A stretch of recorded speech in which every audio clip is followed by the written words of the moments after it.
So today we are looking at the best cams in each price point, kind of going through the 0 to 100k, then 100 to 500 and just seeing what ones stand out to me. Now, the big thing with Team of the Season is it does require a big kind of push-up, really. There is still some, like Okocha and Musiala, I still think are very available, and if your cam is not in here, don't worry, it's not as if I've got absolutely everybody, because that would be a very big task to go through absolutely everybody. It's kind of the people that I've seen against me, I've played with, the newer cards as well, especially with that triple play style plus, and sometimes you just miss a couple, but most definitely there is going to be some of the best ones in here. Now, in terms of kind of price point, Santos is up there with the best of them for a Team of the Season. Some insane stats, not only that, a 5-star, 5-star, the rapid, the flair, the finesse, some very, very good stats coming from her for 90,000 coins. On day one, she was literally absolutely on the floor at about 40 to 50,000. So if you managed to pick her up, absolute GG's there. We got someone like a Szoboszlai. Maybe not the best cam in the world, but most definitely with the triple play style plus, you can have a free kick taker, you've got the technical, you've got the Trivela, a 4-4 most definitely, and some very good stats going forward. And the whole point of these cheaper Team of the Seasons are to fill out your team, really. If you are starting brand new, if you're new to the game, or you just want to get that hit of a higher rated card, they are the likes of the cards that you're looking at.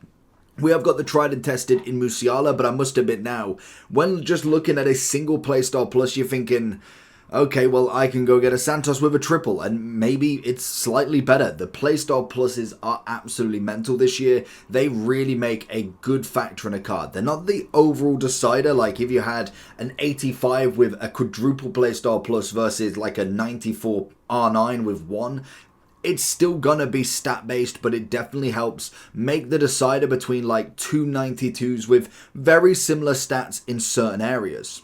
Loftus-Cheek does start as a cam and he could be considered more of a box to box, but most definitely as a 4-5 with the attacking prowess he has, he's going to make a great cam going forward as well, especially if he does have the right CDM or the right box to box next to him. With Nkunku, I feel like he is definitely more designed as a kind of striker in this one. We kind of did see last year where he kind of made that cam roll all himself, but the 5-4 of him still got the technical, he's got a bit of flair and a bit of Trivela, but still got the dribbling and passing down to an absolute T, and very cheap for a Prem Moments French player as well. Very, very nice indeed. And JJ's always kind of confused me why he's this 5-5 but only 77k. Pinged pass and finesse, so good in the midfield and up front for shooting.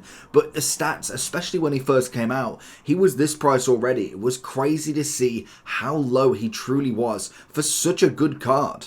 So if you're looking to improve your team, make sure you're heading over to lootbar.gg. They are the best and most reliable coin service you can find. Also with the best 24-hour manual customer service that you physically cannot find anywhere else. But before finishing on lootbar.gg, make sure you are using the code JT11, 8% off your first ever transaction and then 5% off every time after that. Once you've gone through the payment, you'll be able to get your coins within the next 24 hours, absolutely guaranteed. Also with the code, you'll be able to get 5% more coins on every transaction. Make sure you do click the link either in the description or down in the comment section below. And then we take a shoot up into the actually very decent cards, even for the low budget. Like this is kind of the medium sort of side. We're looking between 300 all the way up to about 500-600 give or take. We've obviously got the two Kakas, and I do think whenever it comes to a single playstyle plus, especially in the attacking role, that rapid will definitely make a difference. Kaka this year has been unreal once more.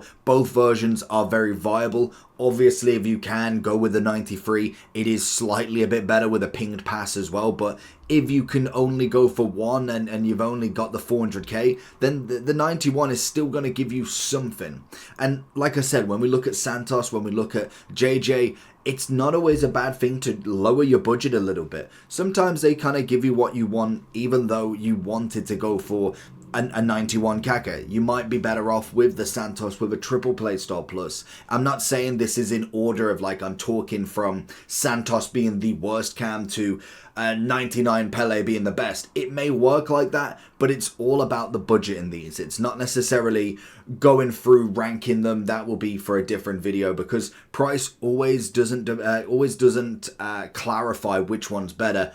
Always. It gives a good indication, but it's not always. Nani, even though he's left wing, and I think Palmer's the same, he's kind of starting off on the right, they are very good cams in themselves. Nani most definitely can be played left, right, or the cam. Because that agility balance, that sprint speed, the close control, the 5-5, he is amazing with the ball and somebody who can push up a little bit more. If you're wanting somebody, like for instance, if we're going for, say, a Garnacho one side, we're going for an Aouar and the other, Nani can happily go in the middle rather than having to take one of them out, and he will do it perfectly. The stats are brilliant there. It's a great, great card. He always has a beautiful team of the season, and to be honest, I don't know how old he is, but it feels like he's been going for absolutely ages. So I'm not ready to say goodbye, but that final end of Vanera Nani is going to be nuts. We got Rivaldo, lovely upgrade from the 2-star weak foot. We always mention a cheeky Rivaldo because the base version is absolutely rubbish. Whereas the future star, I feel like a lot of these icons really got that new lease of life. Rooney was one of them and Rivaldo is definitely another. Sonny Baby has had 2 other cards prior to, well, after this as well, not prior to this. He has got a fire that is a left wing or a striker, but he then did get an ultimate birthday and now into the team of the season. But cam-wise, this is the one that you're going for. The striker can only go striker or centre forward, I believe. But always a good card. No matter what card you go for Son, he's got that presence of stats as well. We're going to have a lot of KDB and Foden. I think both of them in that City team have absolutely run riot. And to be honest, even any KDB, his passing ability is phenomenal. Defending is always a bit wishy-washy, but this 5-5 version, you add a Hunter, you add a Shadow, whatever you need for him, and he's definitely still going to give you the best out of it. Zico starting to lose it on the obvious 900k 92. Centurions came out a long time ago, and it's really the fact that he's got himself the 5-5 that is even in the list. The playstyle plus not always the greatest, so unfortunately this one would be kind of more towards the bottom. The price point is just purely on the demand and supply of what the card actually had. And then obviously Bobby Charlton, a brand new card for him, the first upgrade we saw from him. A shame he didn't get the 5-5 because I think that could have added a little bit more weight to the card, but still a beautiful cam that goes forward. Very quick on the ball, lovely dribbling, shooting is impeccable as well. He has got that very much attacking prowess, which is what we want from the cam a lot of the time. I realised we was just about to move on from the sheet, but Odegaard, I didn't even speak about him. We've obviously got the big debate between, the Prem debate, I suppose, of Odegaard, Havertz from the live. We've got Foden, and there is somebody else that's escaped me. Oh, Bruno, obviously, and also from the live. Odegaard's coming in as the cheapest, clearly in this list. I still think he's a very good SBC. He isn't available for the Ultimate Series Evolution, so you can't unfortunately make him into that 95. They kind of got away with that one a little bit. But for 500k, SBC fodder, which is very easy to come across now, I really don't think that's a bad card. Maybe not my favourite out of the bunch, but finesse shot for the shooting, incisive for a good amount of passing, as well as a bit of tiki-taka. I really can't understand why this card's so cheap, especially when Havertz was so expensive. I know that he was a live card and maybe they assumed that Arsenal would have got the double upgrade, but it just seems like you've gone from like a 500k Arsenal cam centre mid to then like the live version, or prior to the live version, you've got the 1.2, 1.3 centre mid Havertz that is very similar and is going to be the same rating. So it's an interesting one to see the cheapness of him, which I think is definitely worth having at least a punt at him. Especially if you are building an Arsenal team, like you've got your 2 midfielders down to a T. And especially with Havertz as well, them stats are phenomenal. Like he could be easily one of the better cams, but the defending and physical on him, they really gave him that upgrade to stick him in that centre mid. And I think with that 94, if you think of the stats that he's going to get, because he has reached both of them, if, say, we're looking just a double upgrade, and I know it don't work like that always, but say we get 2 on everything. 96 pace, it's fantastic for a midfielder. 85 shooting, we can always upgrade that, that's not a problem. 94 passing, 94 dribbling, 93 defending, and 91 physical. That is a serious card. I don't know how long he's got left. We'll have to have a look at that in a second, but that is crazy. It's absolutely, now a double upgrade is happening. A must-do card. He's got the technical, the pinged pass, and a finesse. I really think that is one of the better SBCs for the price that we've got out at this moment in time. So he is a must beyond belief. The only issue with him, and it's a very good issue to have, is if you've got his left back that I believe is now a 91 or 92 with the evolution, it's who do you play? If you've got a crack in midfield, you might as well go with the left back version. But if you need a midfield and you've already got a Rolfo, then you're absolutely laughing with this 94. If we go bring it back a little bit, you've obviously got Socrates or Socrates, fantastic cam, 5'5", always like his versions. He's kind of in between the Rivaldo and the Ronaldinho and the Kaká, but this version of him absolutely stood out. Schneider, honestly, he's just come in, conquered, and he's done it. I'm waiting for that triple playstyle plus because he's always been the 5'5" since the UCL, I believe. Then obviously he's got himself the incisive and power shot. He's a perfect card. Very attacking, very quick on that dribble. Absolutely brilliant. Back to some team of the seasons in Palmer and Di Maria. Both of them can play in different roles. I think Di Maria definitely would be the better one on the wing. I just think his dribbling side of stuff is more adapt to it. But even like Nani, he can play the right wing, but I do think he can play that centre. We've had multiple Di Maria cards that can play striker, left wing, right wing, cam. He can absolutely do it all. And this version of him, again, looks sensational. And the fact that he's 1.5 mil still just shows you either how supply works or genuinely how good this card is.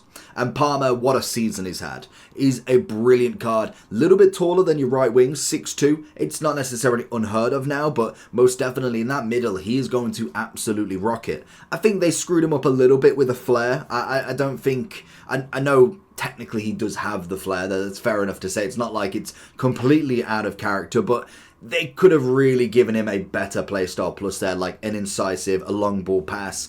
I don't think a whipped cross, but do you know what I mean? Like, he gave him finesse, gave him technical, fantastic. Both of them are all good. But then Flair really doesn't do anything for me.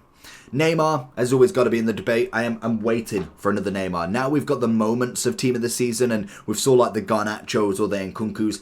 I guarantee we get a team of the season moments Neymar. It's just bound to happen, and it's more than likely bound to happen during Ligue 1. I believe that's how the plus work. It's not necessarily based on per league, so it's not like we get a championship Saudi, Portuguese, and then MLS women's and all that. It's just all in one because we've got a whole load of different Liga NOS. We've already had some Saudi. We've had other players that I can't remember. Nani in the Turkish league, I think he is. So it's a very interesting concept, but I definitely want to see Neymar in that 96, 97 range because it's only Rapid that's keeping him here and the 5'5" and just general ability. Same as Pele. He's 1.4 on the base.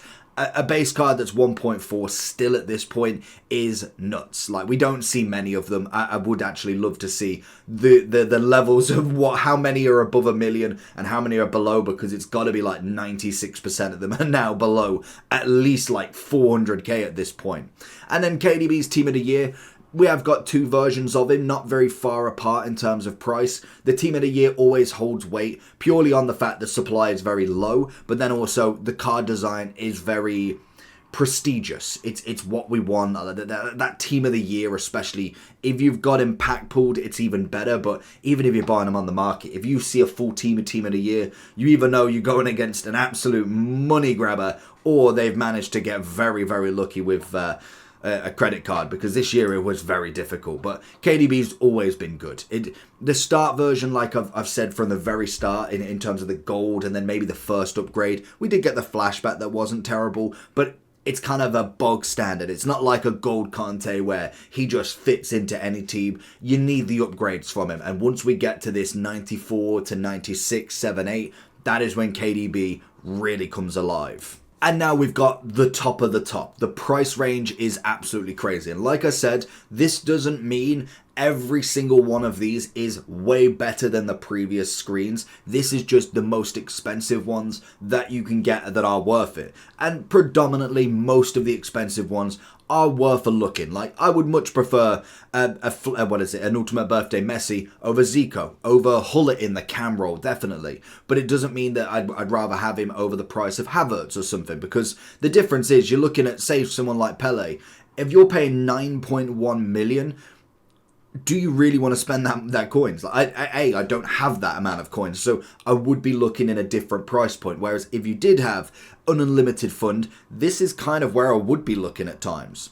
So going through, we've obviously got the upgrade on the KDB, 1.8 mil, so only, what, a 500k difference, but he does get that extra playstyle plus, but he does lose the finesse shot plus, which could have been a nice bonus for him. And to be honest, I think with this Moments, because now Footies is a long way away, I'd have maybe given him a 5.5. I know maybe they are thinking of that to be the next upgrade in the Euros potentially. That could make sense of a 97-98 KDB with the 5.5, and that all goes down to seeing if Footies does give us the quadruple playstyle pluses or not.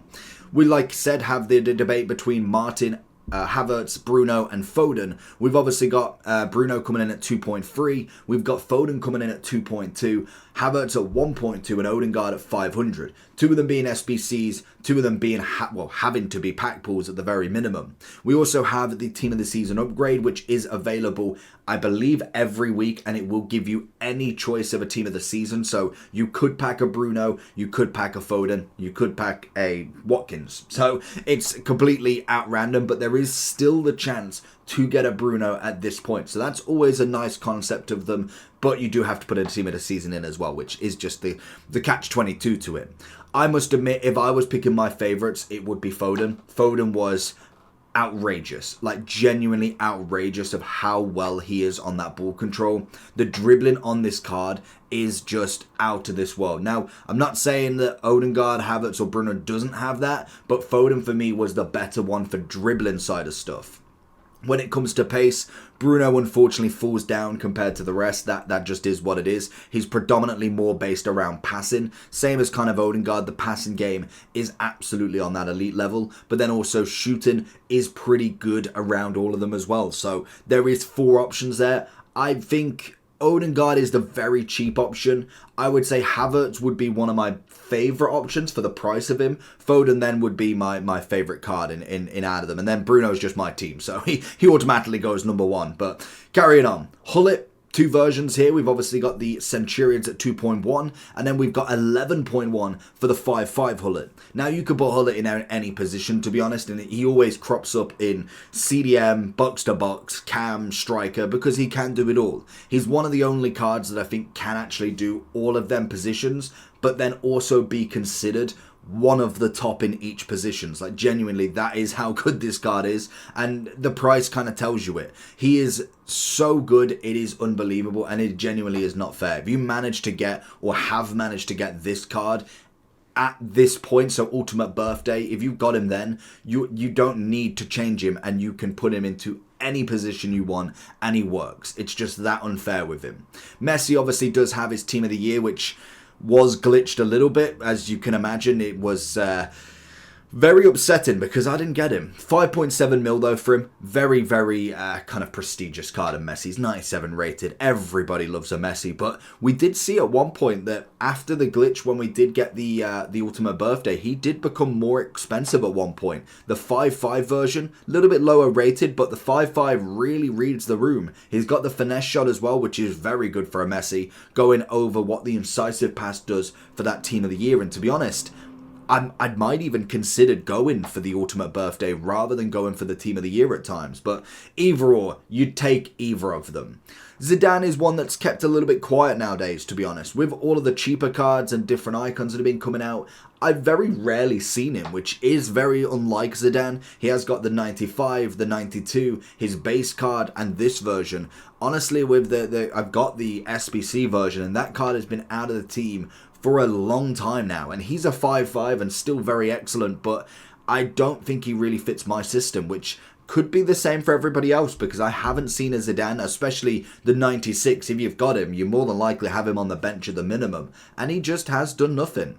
And then finally, Ronaldinho, one of my favourite cams of all time. In terms of him as a player, is just outstanding. I cannot wait to see the final version of him, because the trickster I kind of want to get rid of, but they're never going to get rid of Ronaldinho's trickster, let's be real. If we could change to a rapid, get the 5-5, maybe even add a playstyle of finesse, Trivela, or anything like that, that would be the final form of this card for me, and he just does it perfectly. That's going to be everything, so let me know down below if you did enjoy this video. Who is your cam or cams in your team? Let me know the best one, and if you want to check out the videos on screen, make sure you subscribe whilst you're over there, and I'll catch you all for the next one. Peace.